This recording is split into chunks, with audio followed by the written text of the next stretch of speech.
Have you ever felt like you're just one journal prompt away, or one meditation, or one self-help book away from just finally being enough?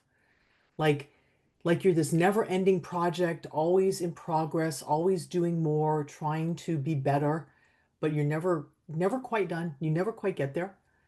So let's just pause there for a minute. I'm Leezá Steindorf. I'm an international speaker, an executive coach on the Forbes Coaches Council, and an award-winning author. And I'd like to welcome you. I'd like to welcome you to this conversation about being enough and being more than enough. I'm also the creator of the Core Success System, and that's magic. That's where we unlock clarity, ownership, resolution, and excellence so that you can thrive your personal and your professional life from the inside out. And if this kind of truth-telling resonates with you, I invite you to take a moment to like the video and subscribe to this channel and share it with someone else who needs a gentle reminder today of how much worth they have and they are in the world. So let's talk first about clarity. You are not broken. You are becoming. And that's something we are not taught. It's not an idea that is encouraged. We've been conditioned actually to see ourselves as fixer-uppers, a project that needs to be improved upon. It's never finished. You're a work in progress that you need to always tweak and make better, and that's not okay, right? Our culture markets growth as a cure. Like there's something wrong, and if you grow, you're going to fix it, right? It's not the understanding, which is what is truly the case, is that we're unfolding constantly. If you think about when you're first a small child, you're not who that small child anymore, and you aren't even who you were yesterday or last month or last year. We're always evolving, right? But we don't need to fix anything. We're good the way we are. And so clarity serves us by realizing that you are already who you so want to be. That healing is not fixing what's wrong with you. It's actually rather about remembering what's already right. And there comes a peace and a wholeness with that understanding because you were born all right. You were born more than enough. That's not changed. And it doesn't matter what has happened. It doesn't matter what's happened to you or what you may even have done. You can clean up messes. You can make amends, change patterns, but your core is and always was all right. More than enough, period.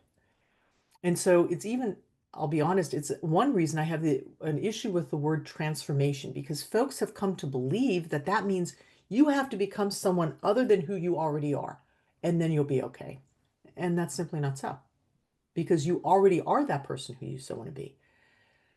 But you don't trust it, or you've forgotten it, or you believe something that you've been told that you're not good enough. And your pain, your fears, all those patterns, they don't make you broken. They make you human. We all have patterns. We all have fears. We've all been through pain. It doesn't mean that you're not enough. It means you're alive, right? So when you stop seeing yourself as the problem to be solved, when you actually choose to own your worth and access that compassion for yourself instead of criticism, and be kind and say yes to who you are. That kind of clarity of understanding your value, that's the first step. That takes you so far down the road of feeling like you are more than enough. So I want to talk now about ownership and how you can reclaim your own authorship, right? So author of a book, like if you imagine author, it means you have the authority to write on that subject matter.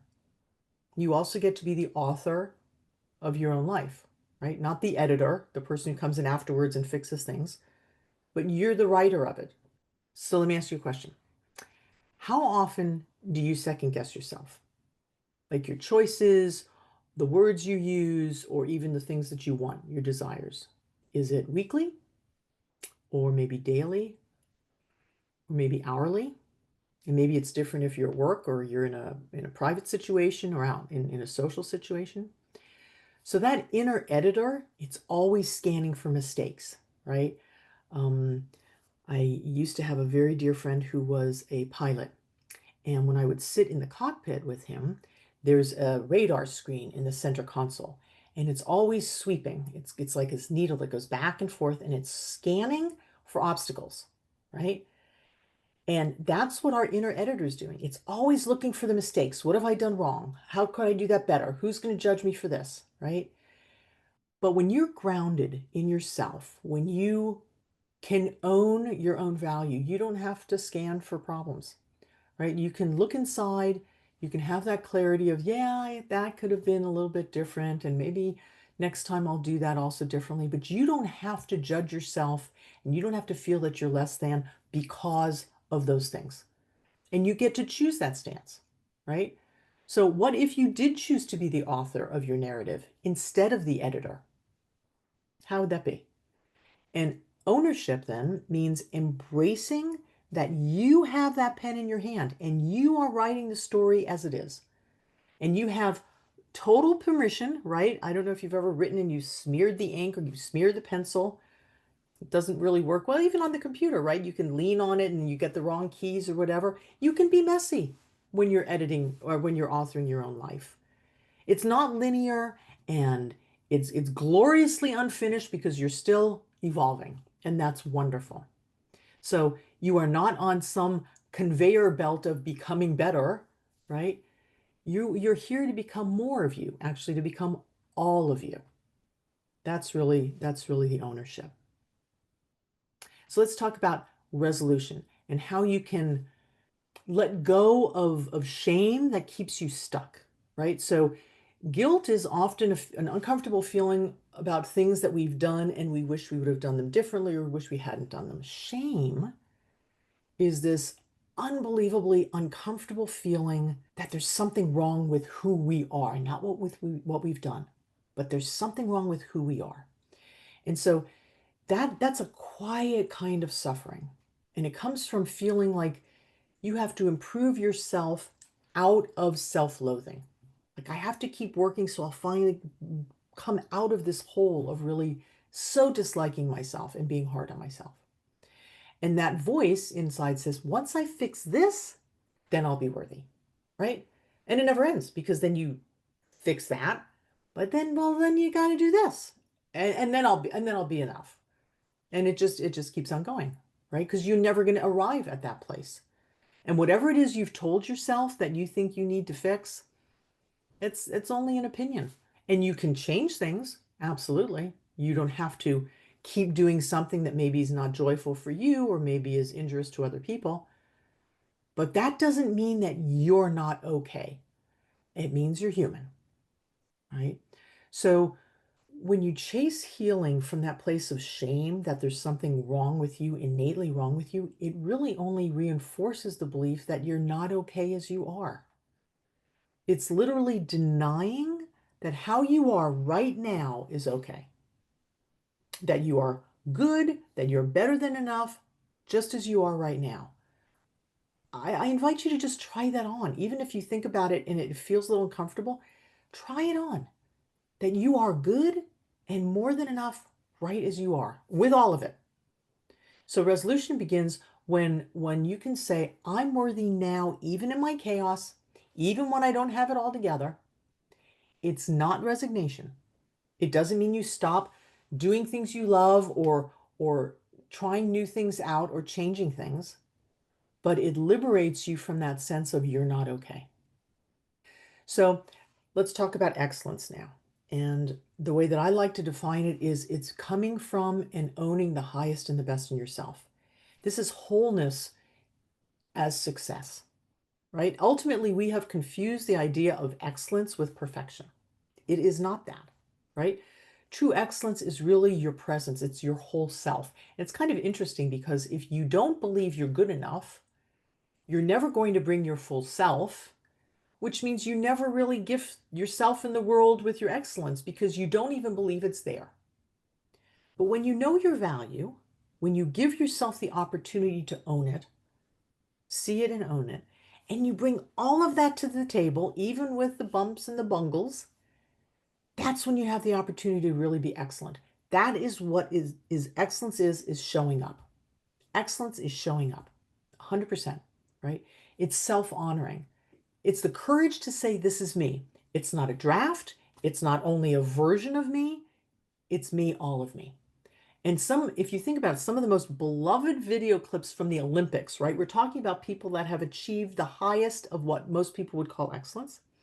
But the most beloved video clips that people watch again and again are not the ones of the phenomenal 10-point scored performances or the best times or the records that were broken. That's not what people love to see.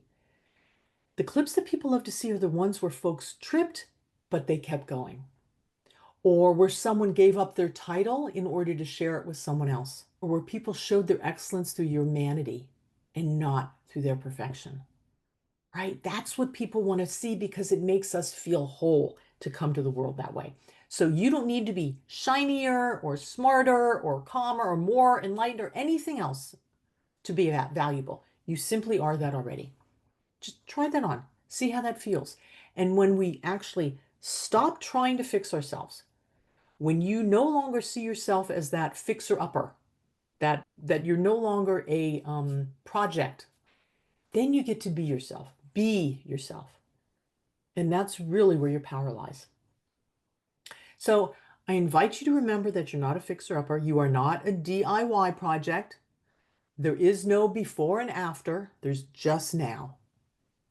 And the cool thing is that when you claim yourself as more than enough just the way that you are, then interestingly enough, whatever you want to do, whatever you want to change, whatever you want to achieve, you will become that from a place of evolving and thriving, not from the belief that you're not okay and you have to get somewhere else.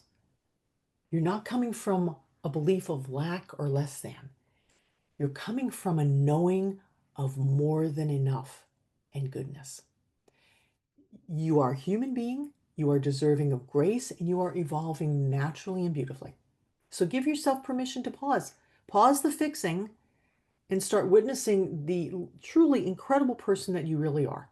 Right now, right there within yourself. That's my invitation to you.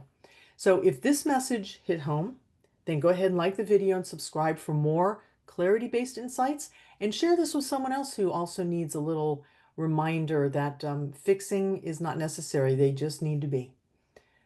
Until next time, remember that you are whole and you are worthy and you are already more than enough, just the way you are. Be well.